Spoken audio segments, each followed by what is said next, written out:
अस्सलाम वालेकुम बड़े भाई नालो जेरे बाहर होंगे ने। उम्मीद करता हूँ आप सब खैरियत से होंगे, ठीक ठाक होंगे। तो आज दोस्तों हम उस टॉपिक पे बात करेंगे जिसके बारे में इंफॉर्मेशन हर कोई लेना चाह रहा है और हर कोई चाह रहा है कि उसको कोई रास्ता मिले जिससे उसको यूके का वर्क परमिट मिले। तो जनाब, वर्क परमिट एक वीज़ा है यूके का जिस पे आप यहाँ आ सकते हैं अपने साथ एज अ डिपेंडेंट, अपने बीवी, अपने बच्चे, अपनी फैमिली को लेकर मूव हो सकते हैं। और ये वो वीज़ा है जो आपको नेशनलिटी तक, इंडेफिनेट तक लेकर जाता है। पहले इंडेफिनेट वीज़ा मिलता है और उसके बाद नेशनलिटी मिल जाती है। Speed bumps ahead. तो दोस्तों, वर्क परमिट जो से हैं, एक तो वो मिलते हैं क्वालिफिकेशन बेस पे। अगर आपके पास हायर डिग्रीज हैं, हायर क्वालिफिकेशन है और आपके पास पर्टिकुलर एक फील्ड में हायर एक्सपीरियंस है तो आपको जॉब मिल जाती है। बड़ी कंपनीज जॉब दे देती हैं जो आपको वर्क परमिट ऑफर करती हैं। एक दूसरा तरीका है जिसके थ्रू लोग यहाँ पर मूव हो रहे हैं और वो भी वर्क परमिट पर आ रहे हैं।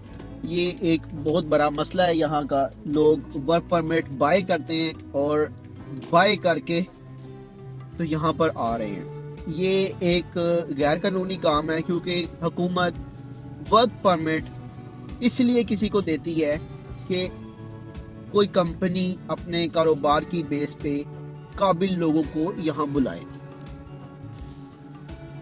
पहले वर्क परमिट के लिए सैलरी थ्रेशोल्ड, मतलब कम से कम जो तनख्वाह का मेयार था वो कम था। अभी जो सा है, अभी गवर्नमेंट ने सिर्फ इसलिए कि लोगों ने मिसयूज किया इस फैसिलिटी को, तो अभी गवर्नमेंट ने मिनिमम थ्रेशोल्ड जो सा है उसको इंक्रीज कर दिया है।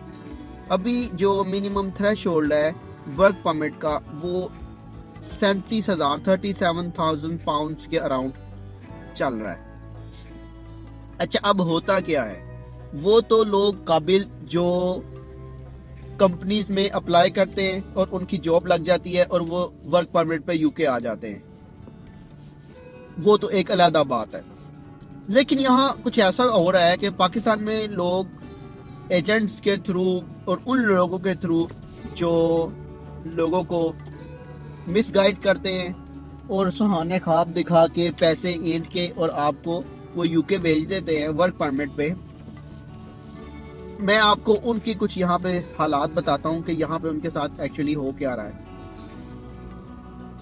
दोस्तों, बात ऐसे है कि जब कोई वहां से पहले ही एक गलत काम करके आ रहा है तो गलत काम का गलत ही नतीजा होता है। जब वो वहां पे पैसे देता है, पैसे दे के यहाँ पे आ जाता है, तो आपको यहाँ पे आने का कोई फायदा नहीं है अगर आपके पास यहाँ पे जॉब नहीं है।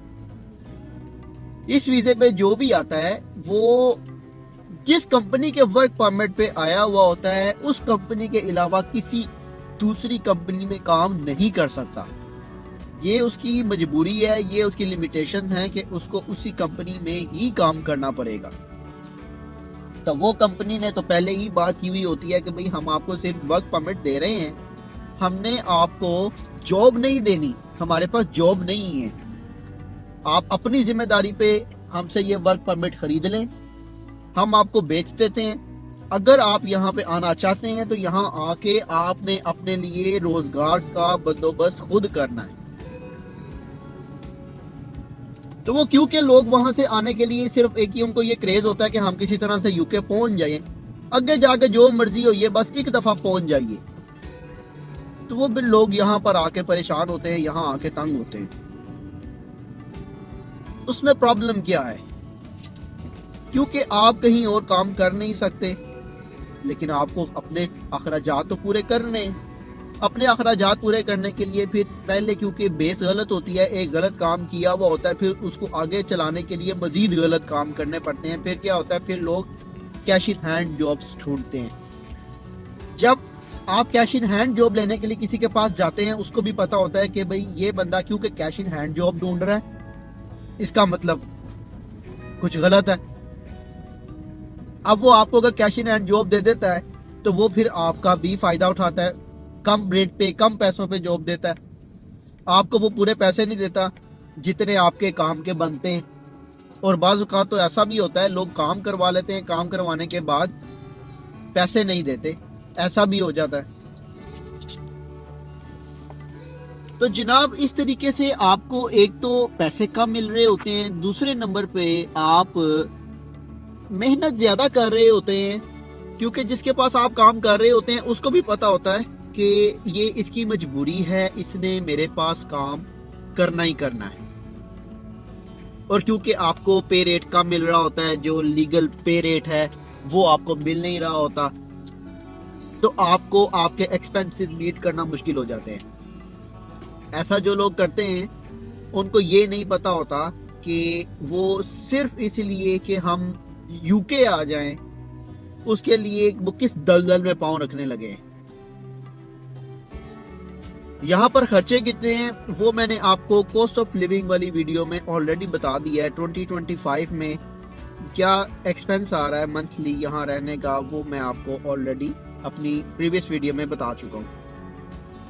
अच्छा, अब क्या होता है कि जो आपने खर्चे वहां पे देख लिए हैं वो तो अलग हैं, लेकिन जो लोग इस तरह से गलत तरीके से यहाँ आ जाते हैं उनके ऊपर एक बड़ा खर्चा मजीद आ जाता है। वो ये है कि क्योंकि उन्होंने गवर्नमेंट को ये शो किया है कि हमारे पास ऑलरेडी जॉब है, क्योंकि उनके पास जॉब है और उन्होंने मिनिमम थ्रेशोल्ड की जॉब शो की हुई है 37,000 पाउंड की, तो उसके अकॉर्डिंग उनको फिर टैक्स भी देना पड़ता है। और ये tax around 900 pounds a month है। मतलब जितने आपके पर्सनल एक्सपेंसेस हैं उन एक्सपेंसेस के बाद 900 पाउंड्स अ मंथ आपने टैक्स भी देना है। आप तो ऑलरेडी मिनिमम पे रेट से कम सैलरी पे काम कर रहे हैं और उसके बाद on top of that salary आपको उसके ऊपर 900 पाउंड टैक्स भी देना है। तकरीबन 900 पाउंड बनता है मंथली, और ये टैक्स आपने 5 साल तक देना है। आप ये भी नहीं कह सकते कि भी हमारे पास जॉब नहीं है तो हम टैक्स नहीं दे सकते। भाई आप कैसे टैक्स नहीं दे सकते? आपने तो ऑलरेडी डिक्लेयर किया है कि मेरे पास 37,000 पाउंड की जॉब है।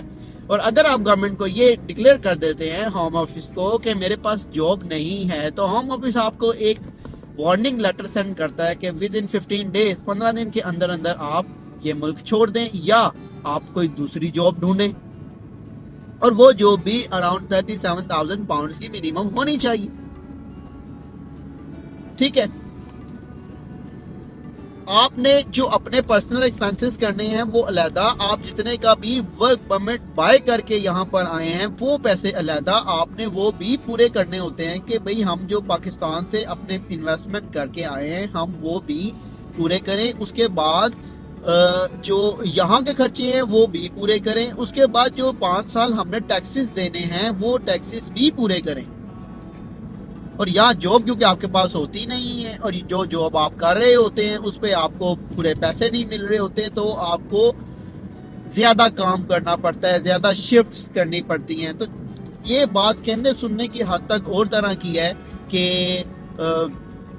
जी हम मेहनत कर लेंगे, आज दा औखा टाइम देख के कल दा सौखा टाइम ले आवांगे। ये बात कहने सुनने की हद तक बहुत अच्छी है, लेकिन मेरा भाई आपको यहाँ पर हेल्थ इश्यूज बनने शुरू हो जाते हैं जब आप ओवरलोड हो जाते हैं, एक्स्ट्रा काम करने लग जाते हैं। जाहिर सी बात है आपने अपने घर के भी तो मामलात देखने हैं ना, घर के भी मामलात चलाने हैं आपने घर के लिए शॉपिंग भी करनी है, आपने अपनी फैमिली को भी टाइम देना है, आपने खुद भी रेस्ट करना है। उसके बाद जॉब पे आने जाने के लिए जो टाइम लगना है वो भी टाइम लगना है। जो वक्त आपको एक जॉब पे पहुंचने के लिए अपनी गाड़ी में 15 मिनट 20 मिनट का टाइम लग जाता है, वही उतना ही सफर अगर आप यहाँ लोकल ट्रांसपोर्ट पर करते हैं तो आपको कम से कम 1 घंटे से 1.5 घंटे तक का वक्त चाहिए होता है। यहाँ पर लोकल ट्रांसपोर्ट बहुत फ्रीक्वेंट है, लेकिन लेट्स से आपने जॉब पे पहुंचना है 8 बजे, आपके घर से बस का ट्रेवल है 15 मिनट्स का। आप ये सोचेंगे कि मैं 7:45 पौने 8 बजे घर से निकलूंगा और 8 बजे पहुंच जाऊंगा। नहीं, ऐसा नहीं है। हो सकता है कि बस जो सी है 7:15 के बाद बस ही कोई ना हो, 7:15 बजे बस पकड़ने के लिए आपको आपके घर से निकल के तो आपको बस स्टॉप तक पहुंचने में भी टाइम लगेगा। आप 7 बजे घर से निकले हैं, 7:15 बजे आपने बस पकड़ी है, उस बस ने आपको 7:30 बजे 7:40 पर 35 पर आपको वहां पहुंचा दी है। जॉब तो आपकी 8 बजे स्टार्ट होगी, जॉब टाइम तो आपका 8 बजे ही स्टार्ट होगा, उससे पहले तो आपका जॉब टाइम स्टार्ट ही नहीं होना। उसी तरह जब आपने अपनी शिफ्ट खत्म करनी है, शिफ्ट खत्म करने के बाद घर जाना है, तो बिल्कुल ऐसे ही होता है। ये मैंने आपको एक बहुत लाइटर मोड में एग्जांपल दी है। कभी कभी 2 बसेस 3 बसेस चेंज करनी पड़ जाती हैं और दोनों बसेस के दरमियान में 10 मिनट 15 मिनट आधे घंटे का गैप भी हो सकता है। तो आपको फिर बस स्टॉप पे खड़े होकर तो आपको इंतजार करना पड़ता है कि आप अगली बस आए, अगली बस पकड़ के तो आप नेक्स्ट स्टॉप पर पहुंचे। ठीक है, तो मेरा भाई ये सारे मामलात होते हैं जो आपने देखने होते हैं। अगर आप अपनी जरूरत को अपनी मजबूरी के तहत 7 दिन भी काम करते रहते हैं तो आप कितने दिन करेंगे, कितना अरसा करेंगे, कितने महीने कर सकते हैं? ये तो जो आपको मैंने प्रोसेस बताया है ये तो 5 साल चलेगा अगर आपको इंडेफिनेट वीजा यहाँ पर लेना है। तो वर्क परमिट के बाद जो पहला वीजा है वो इंडेफिनेट होता है। ठीक है, इंडेफिनेट के बाद 1 साल आपको इंतजार करना पड़ता है और 1 साल इंतजार करने के बाद आपको फिर आप एलिजिबल हो जाते हैं कि आप नेशनलिटी के लिए अप्लाई कर सकें। तो वो 1 साल का जो पीरियड है वो अलग, उसके लिए आपको सैलरी थ्रेशोल्ड शो करने की ज़रूरत नहीं होती। लेकिन अगर आपको इंडेफिनेट वीज़ा अप्लाई करना है तो उसके लिए तो आपको जॉब भी चाहिए और आपको टैक्सेस भी देने, टैक्सेस देने के साथ साथ आपको जब 5 साल के बाद वीज़ा अप्लाई करना है आपने तो उसके लिए फीसेस भी आपको चाहिए। 5 साल आपने यहाँ तो नहीं रहना, जहाँ से भी आप आए हैं अपने मुल्कों से आप 5 साल अपने मुल्क में ट्रैवल भी करेंगे, आपको उसके लिए भी पैसे चाहिए। अगर आप लेट्स से ट्रैवल नहीं करते, आप इतनी कुर्बानी देते हैं, सेक्रीफाइस करते हैं कि आप ट्रैवल नहीं करते, तो ठीक है। अगर आपको यहाँ पर रहना है तो यहाँ पर रहने के लिए भी आपको बहुत सारी फीसेस चाहिए। लेट्स से अगर आप ड्राइविंग लाइसेंस करते हैं तो ड्राइविंग लाइसेंस के लिए जो ऑफिशियल फीसेस हैं वो तो अलग है। प्रोविजनल लाइसेंस बनवाना पड़ता है पहले, उसके बाद आपको थ्योरी टेस्ट देना पड़ता है। कहाँ से तैयारी करेंगे उसकी, आपको कुछ तो चाहिए, उसके लिए कोई बुकलेट चाहिए, आपको ऑनलाइन आपको ऐप के थ्रू भी वो अलाउ कर देते हैं स्टडी, उसके लिए भी आपको पे करना पड़ता है। ये सब छोटे छोटे खर्चे हैं लेकिन ये पार्ट ऑफ लाइफ है जो एंड ऑफ द डे एक बड़ी अमाउंट कैलकुलेट हो जाती है। उसके बाद आपको ड्राइविंग इंस्ट्रक्टर से ड्राइविंग लाइसेंस लेने पड़ेंगे।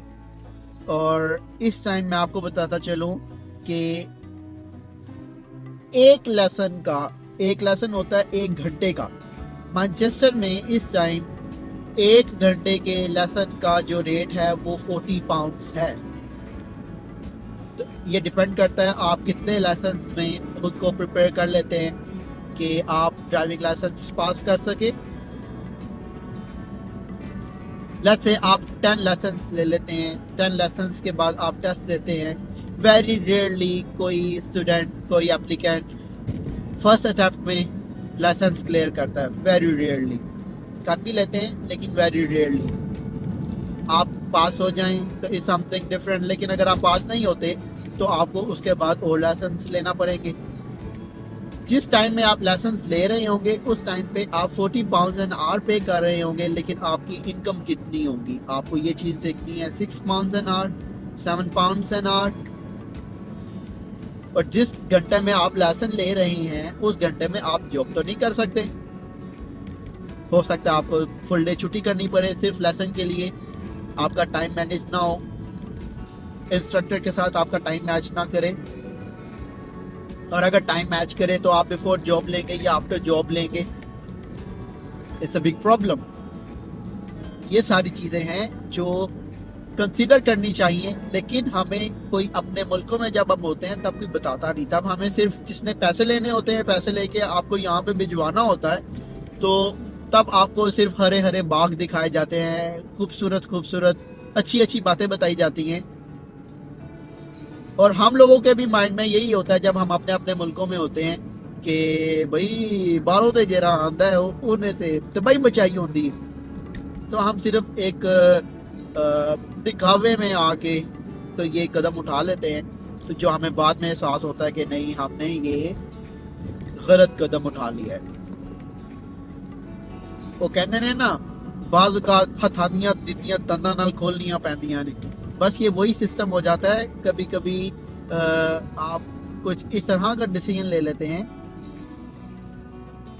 जिसका रिवर्सल कोई नहीं होता। आप इतना पैसा खर्च के यहाँ पर आ जाते हैं, अपनी जॉब्स, अपने कारोबार, अपने सोर्स ऑफ इनकम खत्म करके यहाँ पर आ जाते हैं कि फिर आप वापस भी नहीं जा सकते। अगर वापस भी नहीं जाएंगे, यहाँ पर रहेंगे, और यहाँ पर कैसे रहना है, कैसे रहना पड़ेगा, वो मैं आपको ऑलरेडी बता चुका हूँ। इसलिए लोगों की प्यारी प्यारी बातों में ना आए।